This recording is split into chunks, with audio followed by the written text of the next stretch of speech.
আসসালামু আলাইকুম বন্ধুরা, আবার চলে আসলাম আপনাদের মাঝে। ওয়েলকাম জানাচ্ছি ব্রাদার্স অটো সার্ভিস থেকে। বরাবরের মতো আমি মনির আপনাদের সাথে আছি। তো আজকে আপনাদেরকে দেখাবো নোয়া 2022 মডেলের মিটারের ল্যাঙ্গুয়েজটা যেভাবে জাপানিজ থেকে ইংলিশে কনভার্ট করবেন ওই প্রসেসটাই দেখাবো। দেখেন, এটা হচ্ছে ডিসপ্লে, এটা হচ্ছে এসি প্যানেলটা। তো এটার মিটারটা দেখেন, এখনও ইংলিশ করা হয় নাই।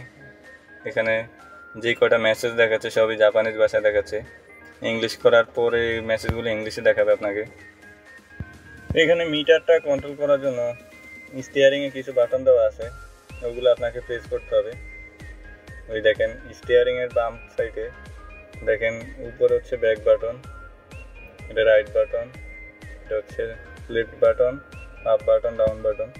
এগুলোতে আপনাকে প্রেস করতে হবে। এগুলোতে প্রেস করার পরে একটার পর একটা যখন আসবে, দেখেন ইংলিশ করার আগ মুহূর্তে আপনাদেরকে দেখাই নিচ্ছি। যে কয়টা সেন্টেন্স আছে সবগুলোই জাপানিজ ভাষায় দেওয়া আছে, কারণ এখনো ইংলিশ করা হয় না। ইংলিশ করার পর এই সেন্টেন্সগুলো সব ইংলিশে দেখাবে। তো স্টিয়ারিং এ যে বাটনগুলো আছে এগুলো প্রেস করার পরে একটার পর একটা প্রেস করার পরে যখন সেটআপ অপশন আসবে, সেটআপ অপশনে আসার পরে একেবারে নিচের দিকে যাবেন। এখান থেকে নিচের দিকে যাওয়ার পরে একেবারে নিচে গাড়ির মতো যে আইকনটা দেখাচ্ছে ওইটাতে ক্লিক করবেন, ওইটাতে হোল্ড করে ধরে রাখবেন। ধরে রেখে ছেড়ে দেওয়ার পরে এই অপশনগুলো আসবে। দেখেন এখনো ইংলিশ করা হয় নাই, এই জন্য সবই জাপানিজ দেখাচ্ছে। উপরেরটাই হচ্ছে ল্যাঙ্গুয়েজ। এটাতে যখন ক্লিক করা হবে দেখেন নিচে ইংলিশ দেখাচ্ছে।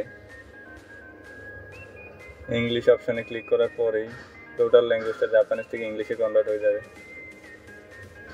এই দেখেন, কিছুক্ষণ পূর্ব যে সেন্টেন্সগুলো সব জাপানিজ ভাষায় ছিল এখন সেগুলো ইংলিশ দেখাচ্ছে।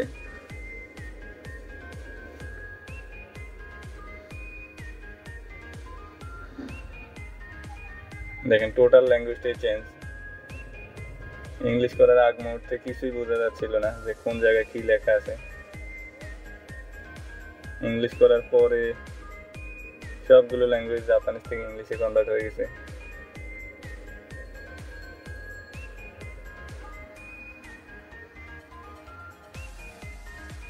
দেখেন এখানে নো মেসেজ দেখাচ্ছে।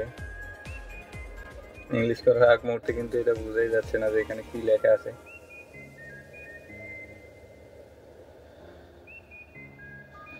তো এইভাবে আপনারা নোয়া 2022 মডেলের মিটারের ল্যাঙ্গুয়েজটা জাপানিজ থেকে ইংলিশে কনভার্ট করতে পারবেন সহজেই।